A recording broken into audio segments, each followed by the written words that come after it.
Tierce écartée, c'est à Vincennes. Voici les pronostics de Pierrette Bresse. Le 10, le 7, le 5, le 11, le 16, le 12, le 14 et le 2. Et je peux vous donner une information dès maintenant pour ce tiercé écarté. Il se courra sous la pluie, presque à coup sûr. La météo est triste. Laurent Cabrol. Et nous devons parler d'inondation ce soir encore, dans la mesure où il est tombé 3 à 4 fois plus d'eau que la normale sur l'ensemble de la France, excepté les régions du sud-est. La situation est particulièrement préoccupante pour les jours à venir sur des régions comme la Bretagne ou la Charente-Maritime.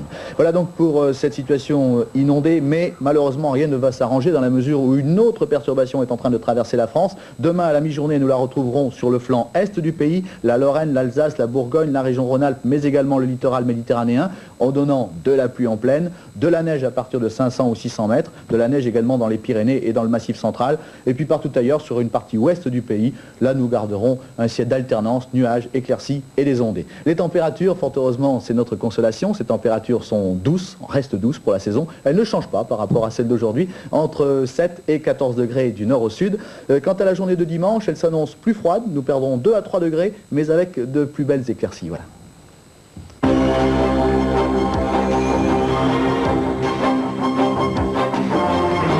Maintenant une semaine marquée par la vague d'OPA et surtout une remontée à la Bourse de Paris. Jean-Claude Renaud. Eh bien oui, Hervé, il faut saluer ce soir le sans faute de la Bourse de Paris, dopé par les OPA, les offres publiques d'achat, et qui gagne environ 8% en 5 séances. Nous le verrons dans un instant. Mais d'abord, les nouvelles les plus fraîches, venues des États-Unis. Les États-Unis où le taux de chômage est resté stable en janvier, 5,8%, et cela malgré une baisse des créations d'emplois. En tout cas, ce soir à New York, le dollar regagne du terrain à 5 francs 74,70, à 1 mark 70,25 et à 129 yens 30. Dans la journée, l'once d'or s'était redressé un peu partout dans le monde, mais ce soir, avec le redressement du dollar, le métal jaune rebaisse légèrement à New York. Il vaut 439,40 $ l'once. À Wall Street, le Dow Jones des valeurs industrielles termine en baisse de 13,09 exactement à 1910,48.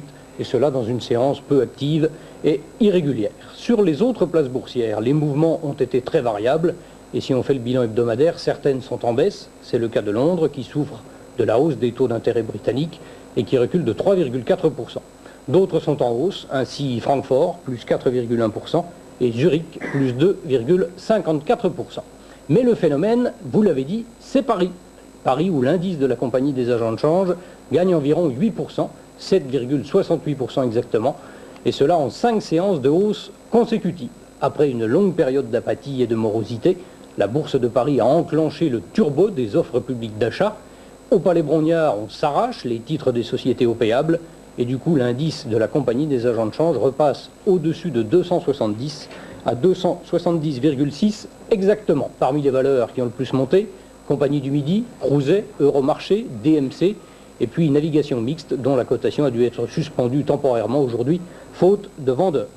Si vous voulez connaître les cours exacts de ces valeurs ou examiner leur évolution récente, vous faites le 3615 sur votre Minitel, code ECO-A2, ECO-A2. C'est le service boursier télématique d'Antenne 2 avec lequel vous pouvez même gérer votre portefeuille personnel. Enfin, dernière remarque, dernière information à propos des OPA, une information qui concerne la lutte pour le contrôle de la Société Générale de Belgique. Après l'entrée en lice officielle de Suez hier, il faut noter ce soir la rencontre entre Carlo de Benedetti, l'italien, et le patron de la société belge Gewart, M. Lezen. Derrière ce rapprochement pourrait bien se dessiner une bataille franco-française entre d'une part Suez et d'autre part Paribas, puisque Paribas est le principal actionnaire de Gewart. Merci mon cher Jean-Claude. Voilà, fin de cette édition du journal. Ce week-end, Daniel Bilalian, Betty Duro, Philippe Gassot pour les informations. Bonne soirée maintenant au Ciné Club avec le film de Frank Capra. Thank